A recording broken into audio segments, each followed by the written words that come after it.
আমরা লক্ষ্য করছি যে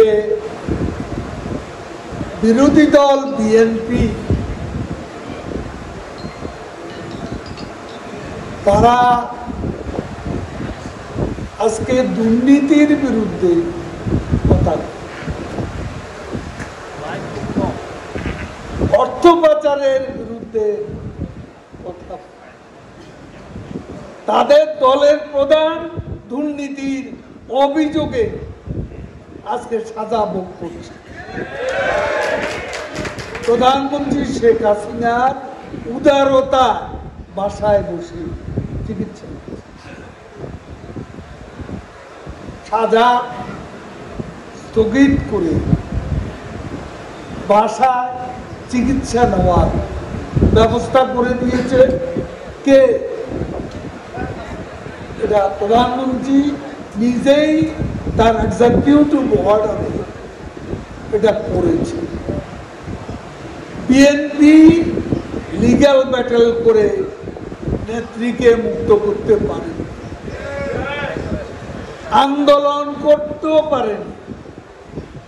বিএনপির আন্দোলনে জনগণ সম্পৃক্ত হয়নি, হেরে যাওয়ার ভয়ে তারা নির্বাচনও বয়কট ঠেকাতে চেয়ে, নির্বাচন ঠেকাতে তারা ব্যর্থ হয়েছে। বাংলাদেশের ইতিহাসে যত নির্বাচন বিরোধী দল বিএনপি যোগ না দিলেও এই নির্বাচন ছিল সবচেয়ে শান্তিপূর্ণ। ৭৫ পরবর্তীকালে যত নির্বাচন হয়েছে, এবারকার নির্বাচন ছিল শান্তিপূর্ণ, সুশৃঙ্খল। নির্বাচনে মেজর কোনো ঘটনা ঘটেনি, প্রাণহানি হয়নি। উপজেলা নির্বাচন নিয়েও এত কথা, জনগণ ভোটাররা নাকি ভোট দিতে আসে, অথচ নির্বাচন কমিশন ৩৬%, প্রথম দ্বিতীয়টা ৩৭% এবং সর্বশেষ তৃতীয় উপজেলায় ৩৮+ পয়েন্ট,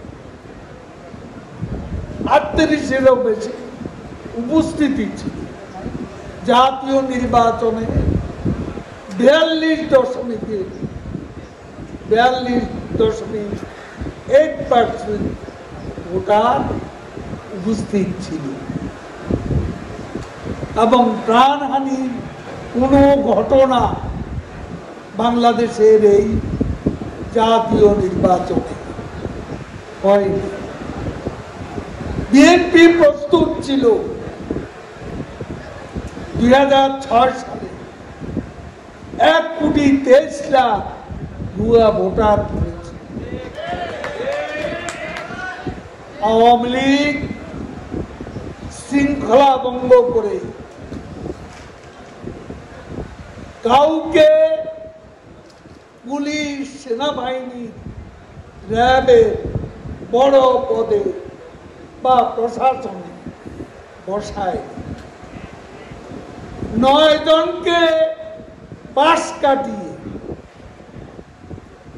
৮ জনকে পাশ কাটিয়ে ৯ নম্বর ব্যক্তি মইনু আহমদকে সেনাপ্রধান করেছে। কে করেছে?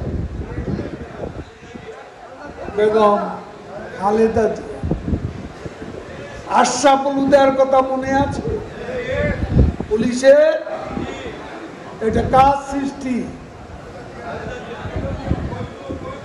রকিবুল হুদা কাজ সৃষ্টি, এসপি কোহিনুর কাজ সৃষ্টি।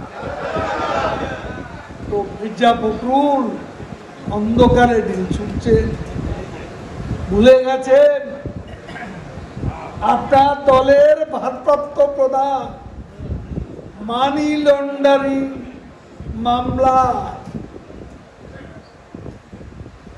অস্ত্র চোরাচালানে মামলায় 10টা অস্ত্র, দুর্নীতির মামলায় আজকে দণ্ডপ্রাপ্ত পলাতক আসামি।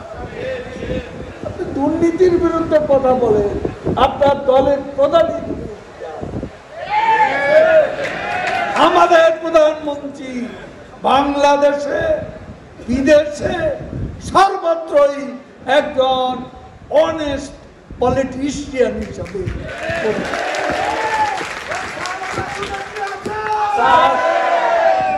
তার সততা নিয়ে প্রশ্ন তোলার কোনো অবকাশ আমরা পরিষ্কার বলে দিয়েছি,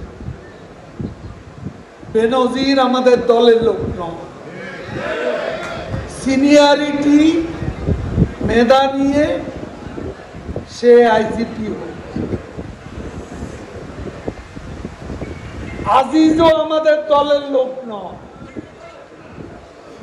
সেনাপ্রধান হয়েছে তার যোগ্যতা, তার সিনিয়রিটি। আমরা তাদের বানাইনি।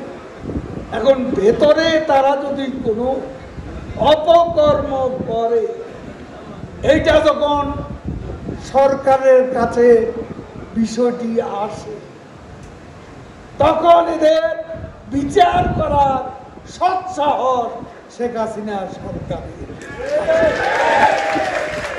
আপনাদের সময় কেউ শাস্তি পায়নি। আপনাদের দলের নেতা নিজেই দুর্নীতিবাজ। আমরা সিঙ্গাপুর থেকে তারেক পুকুর পাচার করা অর্থে একটা অংশ আমরা আনতে পেরেছি। এফবিআই ঢাকায় এসে সাক্ষ্য দিয়ে গেছে তারেকের দুর্নীতি। সেই তারেককে ভালো মানুষ সাজাতে এসেছে। দেখেন আমাদের দলের নেতাদের প্রধান নেতা কে দুর্নীতিবাদ, তথ্য প্রমাণ নিয়ে আসে। দুর্নীতিবাদ আপনাদের দলে চোরের রাজা, চোরের মহারাজা সবই বিএনপি। বিএনপি হচ্ছে দুর্বৃত্তের জন্মদাতা। আজকে টিআইবি একটা আছে, সুজন আছে, সুজন